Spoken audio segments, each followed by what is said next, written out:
La jornada promete, pero no es a mí a quien queréis escuchar, es a la secretaria de Estado, a nuestra secretaria de Estado, a quien queréis escuchar. Así que, por favor, María, ocupa la tribuna.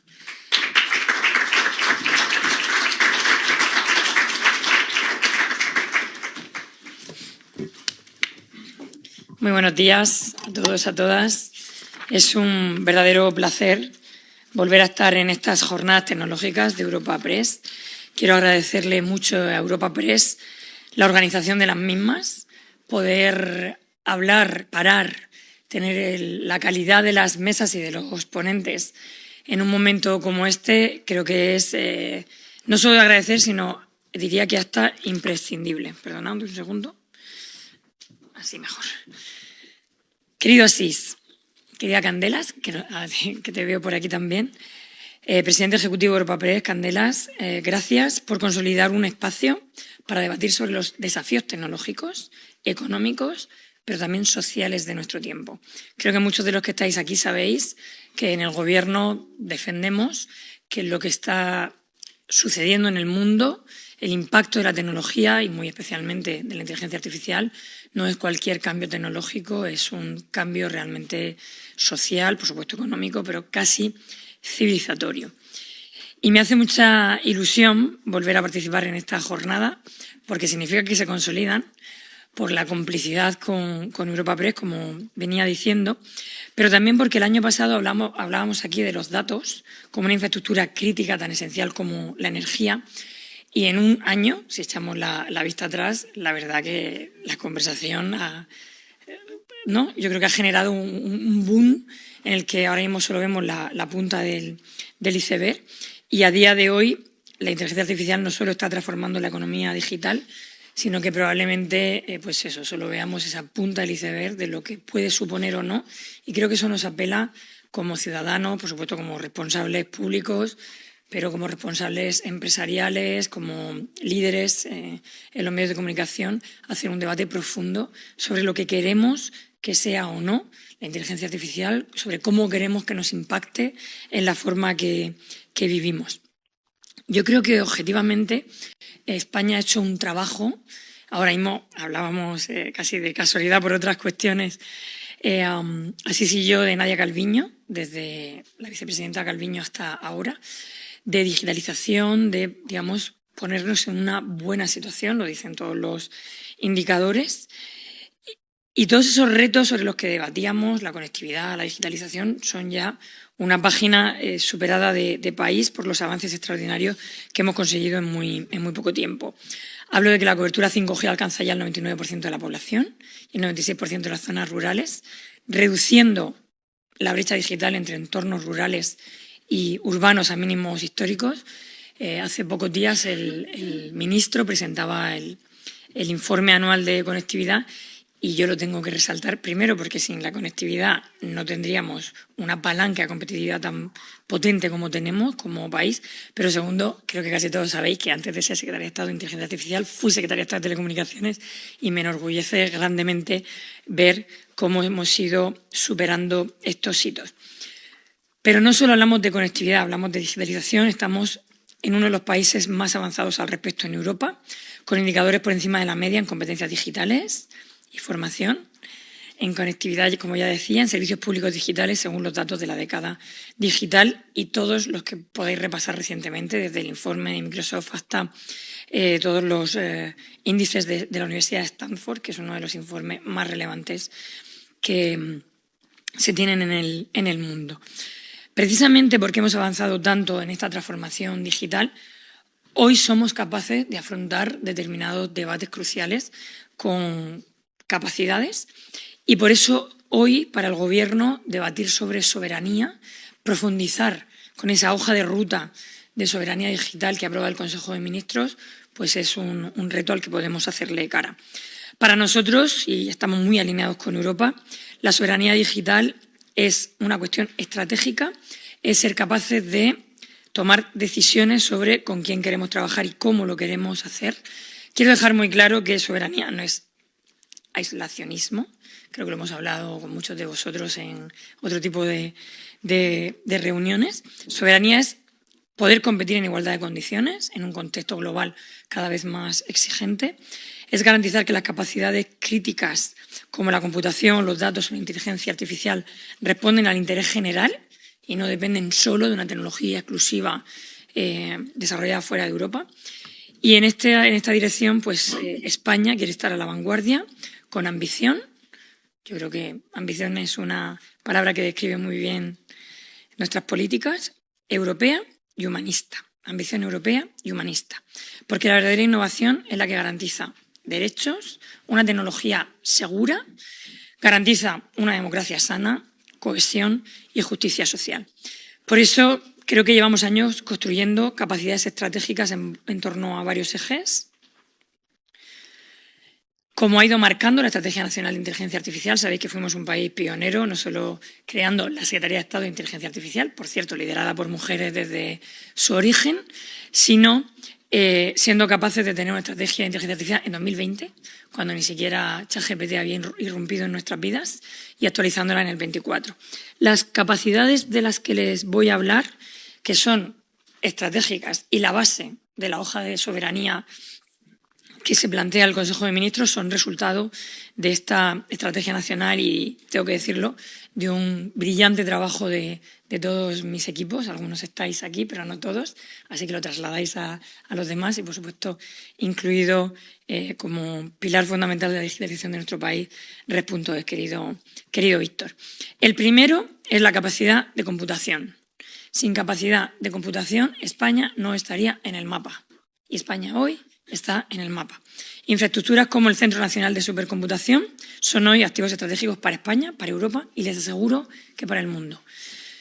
Permiten desarrollar capacidades avanzadas y reforzar nuestra autonomía estratégica. Pero no solo en inteligencia artificial, también en cuántica. Saben que hace, creo que un año, pierdo un poco la noción del tiempo, la verdad, con esta velocidad a la que nos somete la inteligencia artificial, aprobamos la Estrategia Nacional de Tecnologías Cuánticas, dotada con 800 millones de euros, y hoy puedo anunciarles en primicia que el Gobierno amplía la capacidad del ordenador cuántico, que está situado en el Centro Nacional de Supercomputación, en el BSC, para reforzar el acceso abierto a esta infraestructura. Se trata de la incorporación de un nuevo chip de 35 qubits, desarrollado con tecnología 100% europea y bajo un modelo de acceso abierto. Una incorporación, un upgrade que posiciona a España como referente en Europa en el despliegue de sistemas cuánticos y, sobre todo, insisto, profundiza en la soberanía, dotando a España de capacidades tecnológicas que no paramos de potenciar. Este es un buen ejemplo de ellos, el que les traigo hoy en esta jornada, pero también con las 2 gigafactorías que ya tiene España o con el proyecto de gigafactoría en el que estamos trabajando muy, muy intensa y enérgicamente. Quantum Spain, el ordenador cuántico, tiene una inversión de 22 millones de euros por parte del Gobierno de España y es un ejemplo claro de cómo estamos consiguiendo que la inversión pública bien dirigida acelere la innovación y posicione a España en la frontera tecnológica, que es uno de los retos que nos planteamos como europeos. No solo damos un paso en computación cuántica, sino en un modelo de país que apuesta por el conocimiento, la colaboración y el acceso abierto como motores de progreso. Podría desarrollar mucho más este primer punto, pero les invito a conocerlo con profundidad. El desarrollo de la gigafactoría, por ejemplo, va a suponer acceso a la capacidad de cómputo para pequeñas y medianas empresas, con aceleradoras y nodos sectoriales por todo el país. En fin, es un elemento estratégico realmente apasionante que está marcando la diferencia en Europa. En la pirámide de la soberanía no basta con dotarse de tecnologías, sino ser capaces de manejar y explotar nuestros propios datos, como hablábamos el año pasado. Por eso, como segundo eje de la construcción de esta soberanía, España posiciona los datos. Son la materia prima de esta revolución tecnológica y por eso hemos invertido tanto y puesto tanta energía en los espacios de datos interoperables, seguros y compartidos que permitan desarrollar inteligencia artificial con garantías y generar valor económico y social. Como siga poniendo ejemplos así, me voy a consumir todo el tiempo. Pero es que os veo, estaba mirando a Víctor, Red.es lanzó kit de datos, como siempre un experimento más de estos que nos lanzamos a hacer, y os puedo confesar que al principio teníamos un poco de respeto en la convocatoria porque no llegáramos a esos 60 millones de euros que habíamos planificado. El uso del dato, lo que están suponiendo los espacios de datos en España, está siendo tan relevante, está transformando tanto nuestros sectores, la sanidad, la agroalimentación, el sector turismo, que se han superado esos 60 millones, pero además, Víctor, que no me da tiempo a contártelo, por donde vaya en España, me cuentan esa transformación que va a más, que no se va a quedar en el plan de impulso, los 400 millones que hemos movilizado o en esos 60 millones del kit de datos. Realmente es uno de los ejemplos donde además no solo nos posicionan, sino nos felicitan cuando nos movemos en el ámbito europeo en el que merece la pena apostar y seguir profundizando. Uno de los principales pilares, que es el tercero que os quiero contar, son los modelos fundacionales y las capacidades públicas de inteligencia artificial.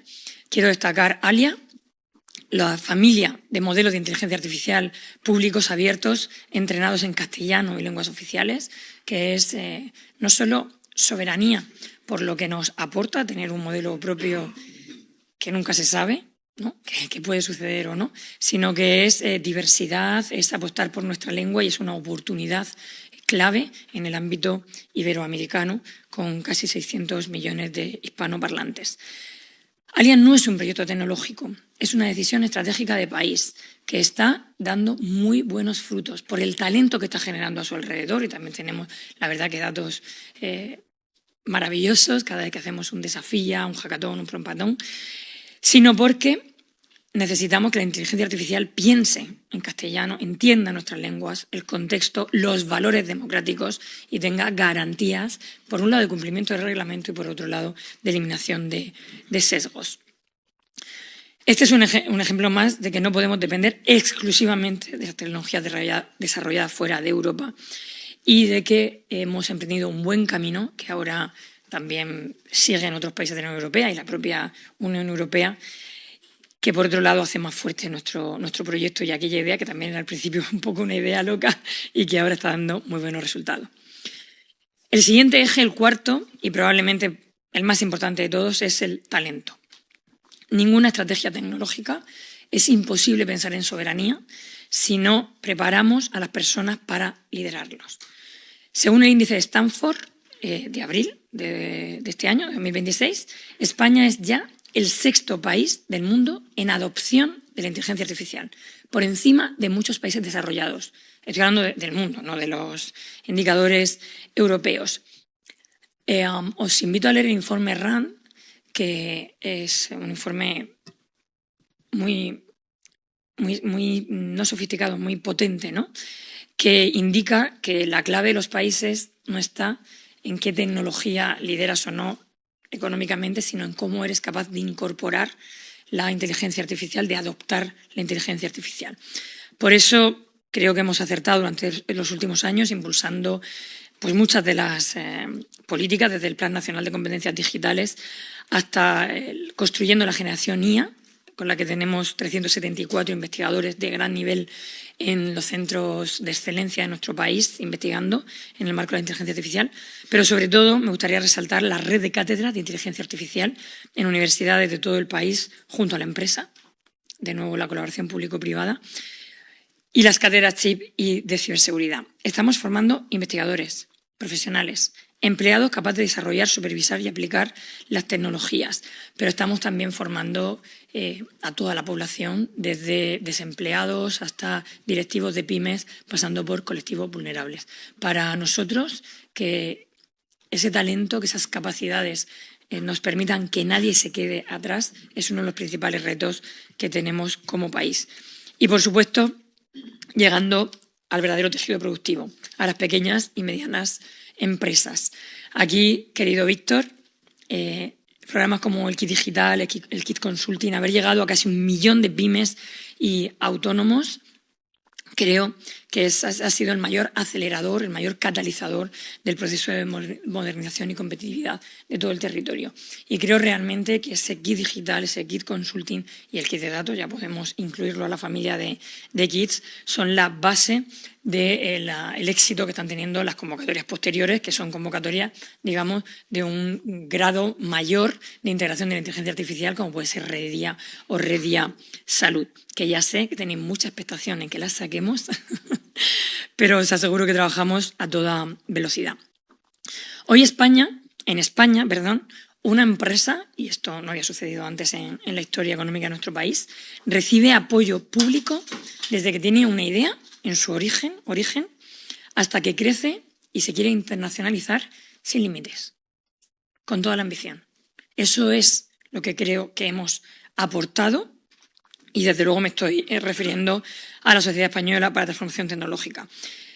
Desde la ley de startups, al inicio, facilitando la iniciativa privada, hasta el momento de escalar con inversiones como la Sociedad Española, entrando en el capital de empresas tecnológicas para acompañarlas y hacerlas creer.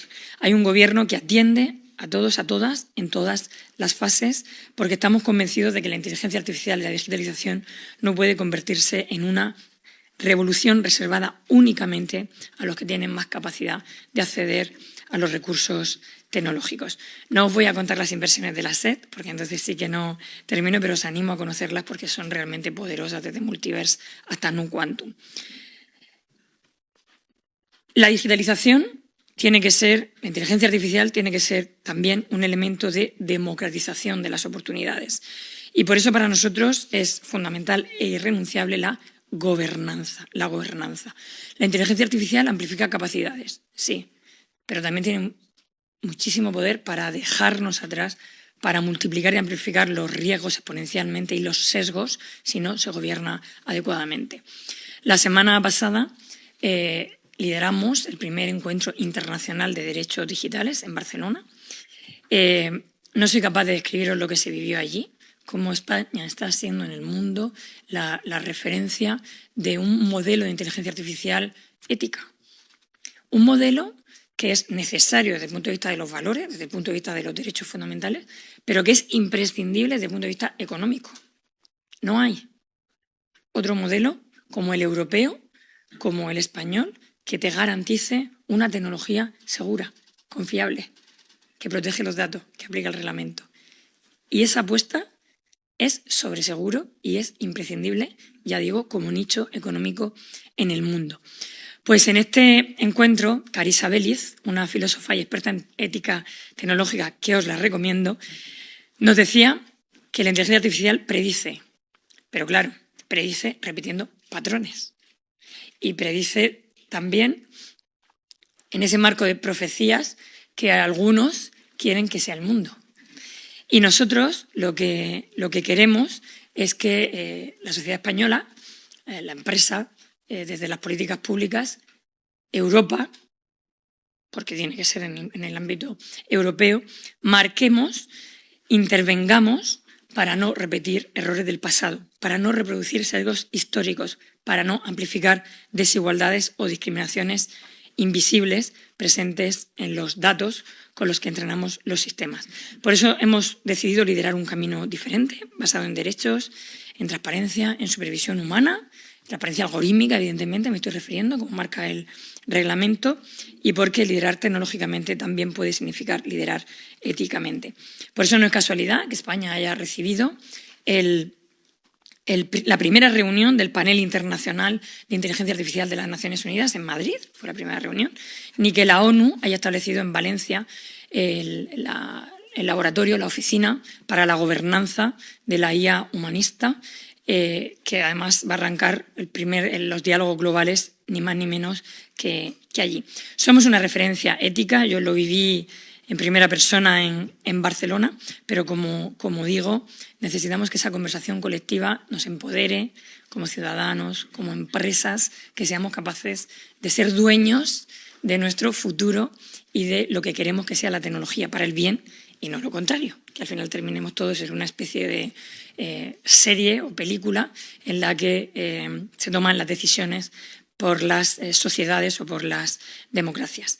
Por eso necesitamos empresas innovadoras, como las que tenemos en España, talento, que es uno de nuestros principales valores, universidades, centros de investigación, administraciones públicas comprometidas y también, queridos, medios de comunicación rigurosos y capaces de acompañar en esta conversación con la profundidad suficiente y con la responsabilidad. Por eso termino con esta idea, de forma muy sencilla.